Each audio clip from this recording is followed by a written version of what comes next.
Well, at Letterman, I had many Army buddies, and when we completed our training there, they went to Korea, and the Air Force sent me to Las Vegas. That's where Mark was born.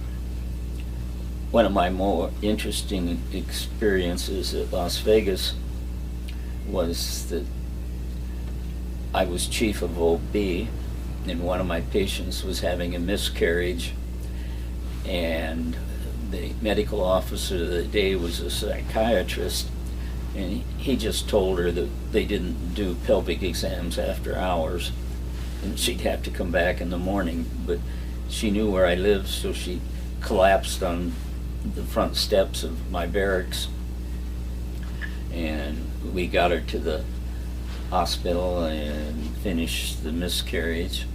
And while I was doing the D&C, I was just madder than hell at the psychiatrist that was medical officer of the day, and I was going to teach him a thing or two. But apparently one of my nurses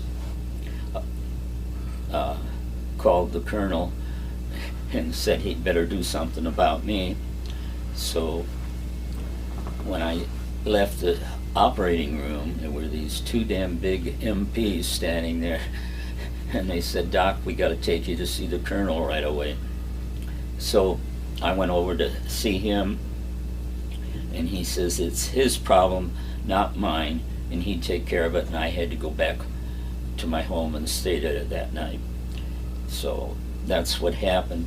But 2 weeks later, the psychiatrist was on his way to Thule, Greenland. Very northern tip of Greenland, where they had an air base. So that would be quite a change from Las Vegas. Then at the end of my tour at Las Vegas, I wanted to join the Air Force as a regular Army physician, and went through everything to be approved for it. But then they approved me for an OB residency at Iowa, but the Army only, well, would give us 30 days of leave every year, and the university only let the residents off for 2 weeks each year. So I asked for a 30-day delay en route to go to the University of Iowa, and they didn't. And Mel said, well, the Army's going to be telling you everything that you have to do, so don't do it. So we got to the University of Iowa. We lived in one of the Quonset huts at Riverview, and while we were at the University of Iowa, we had Brian and Nancy. So we had quite a family in that little Quonset hut. We had Mark in a big crib, and he liked to climb out, so we lowered the bed in the crib lower so he couldn't climb out. But Jane was very helpful. She'd throw him a stool or something so he could climb up and fall out of the crib. One of my memories was that one time Mark was just crying something awful, and I couldn't calm him down. And then he showed me his hand. The water heater was right there in the front room of our Quonset hut, and he had reached under and got hold of the burner. It wasn't on, but it was very hot, and you burnt your hand, and that was miserable. I remember being stuck behind a water heater.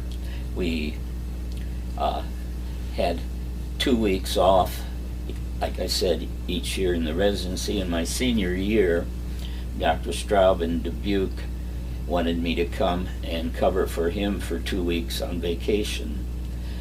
So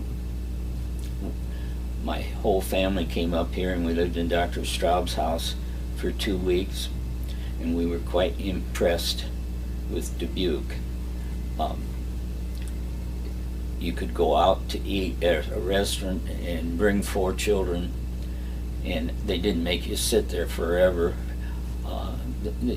They treated you just like everybody else and moved you right along, so they were pretty used to big families.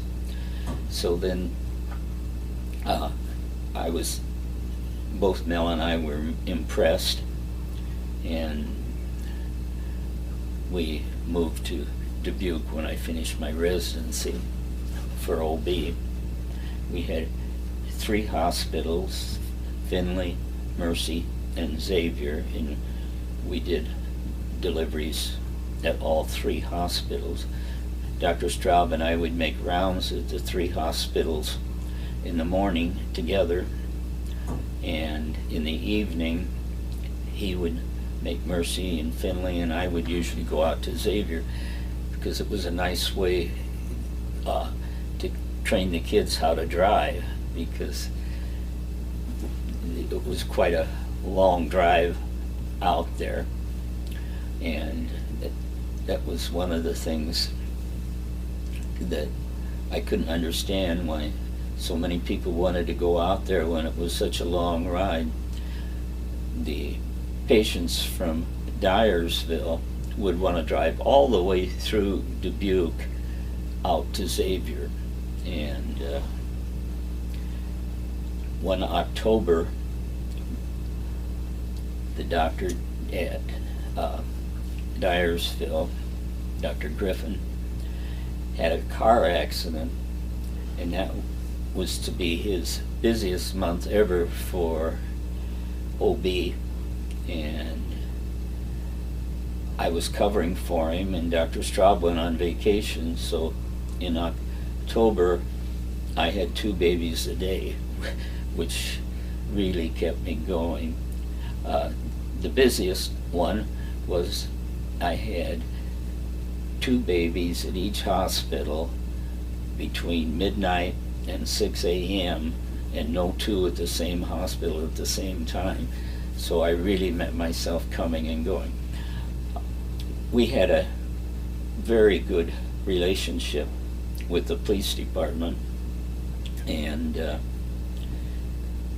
we delivered, Joe and I delivered probably most of the wives of the policemen, so they knew us and were very tolerant. But going out Windsor Avenue to Xavier Hospital one morning, the Blackie, the motorcycle cop, and we only had one at that time, we haven't had any since, pulled me over and was writing on something when all my friends were going by, and they were all honking because they thought I was getting a ticket for speeding. And Blackie said, "Doc, would you mind taking this check to the office for me? I'll sign it, and then you can give it to your girl at the desk."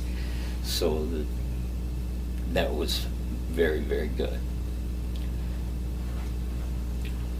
We had another child and another one at Mercy and one at Finley, and then the horrifying experience of a baby at Xavier, and this was Diane, and she was blind and deaf, and I thought she was in pain all the time because she was either crying or sleeping. She did, if we'd sit her up, she would hold the bottle to feed, and I felt that Mel was spending too much time with the baby and neglecting everybody else, so I wanted to put the baby in a nursing home somewhere. Mel and I visited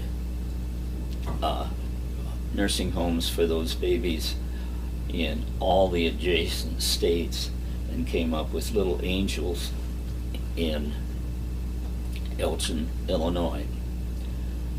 Um, it was very traumatic for Mel to give up the baby, and her parents had told her that the baby was God's retribution to her for leaving the church. They belonged to a fundamentalistic church, and Mel and I joined the Presbyterian church. It was a small church downtown and moved out to the suburbs at that time. And all my children went there. They would go to the church service with us every Sunday, and they were just marvelously behaved. Some of the other parishioners told me that, boy, if you're riding herd on them right now like that, they're going to give you trouble later on. It didn't happen. After church, we would go to a pastry shop, and everybody would get what they wanted, and we'd go home and have that for lunch. The time in Dubuque was marvelous. When I finally got Diane in the nursing home, Mel really broke and ended up in a psychiatric hospital for almost 6 months. My parents came up and helped me take care of the kids. I was very happy to get her out and back home with all of us. We didn't want to end up with a disaster. Well, I'm getting a little ahead of myself. The kids brought home strep throat, and Diane died of a strep pneumonia. And since we didn't want to end up with a failure, we had Paul and Jean. And when Jean was born, they had parents stay at Carleton College, so we picked Jane up at the hospital and went up to Carleton College. I think she was kind of embarrassed. There's mother with a new baby, and she was at school, but worked out very, very well. Both Mel and I wanted the kids to have education, so we have quite a few degrees, college degrees for the kids, and we were very, very happy with that.